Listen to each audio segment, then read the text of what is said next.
Yeah, I think that Dr. Reckfield misstated something there. And the reason Last time, I'm going to answer your question if you let me finish.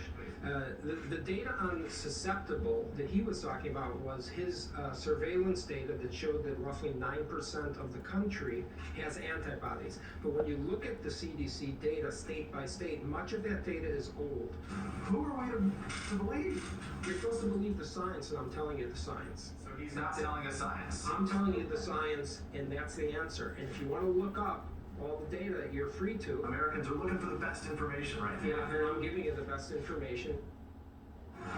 That was a perfect exchange. White House COVID advisor Dr. Scott Atlas joins me now. Dr. Atlas, thanks for joining us tonight. Why was it so important to correct that reporter's line of questioning? Well, thanks for having me, Laura. You know, it's very difficult these days. Honestly, I just want to say I empathize with the American people who have been told conflicting information from a variety of sources, some of whom should know all the facts, but not everybody knows the data, not everyone's hands-on with reading the data, and the media has done a poor job at explaining, allowing the data to be brought forward. Having said that, the facts are that people like me are reading as much as we can. We're trying to do the best we can because the truth is critical here. And we're in a pandemic, and it's been a tragedy, and 200,000 people have died. On the other hand, the truth the facts have evolved since this started. This is not March.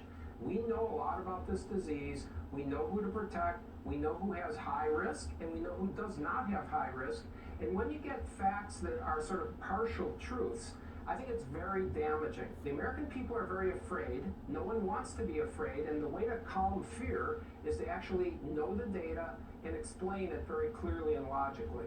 And Dr. Atlas, I know you referenced this in this exchange, but there are other types of immunity that we have, we humans have, and one of them is T-cell immunity, which could protect against this coronavirus. Could you explain that very quickly for us so people understand that? We don't currently test for T-cell immunity, but a lot of my medicine cabinet thinks we should be because that would allay a lot of fears. Yeah, well, there's basically two broad categories of immunity. One has to do with B cells, and that's antibodies, and the other is T cells, and that is actually immunity that lasts longer. And it turns out that antibody tests are done, and we see how many people have antibodies, but antibodies are transient. They only last for months, usually.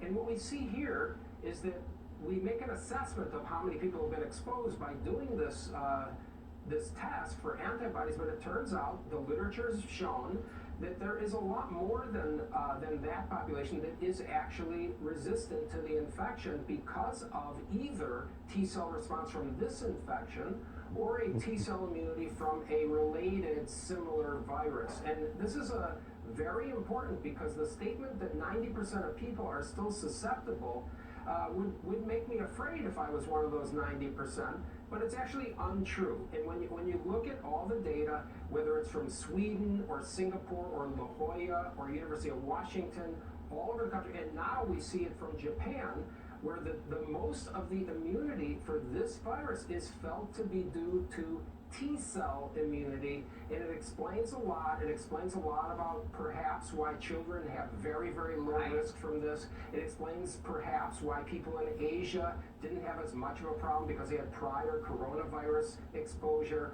It really is a story that's evolving here. Yeah. But we need to understand it because we are not all susceptible to the infection, and we know now it looks very likely that at least 3 times that number of people with antibodies on testing have immunity, and perhaps even more. It depends when you do the antibody test, for instance, because I said it's transient.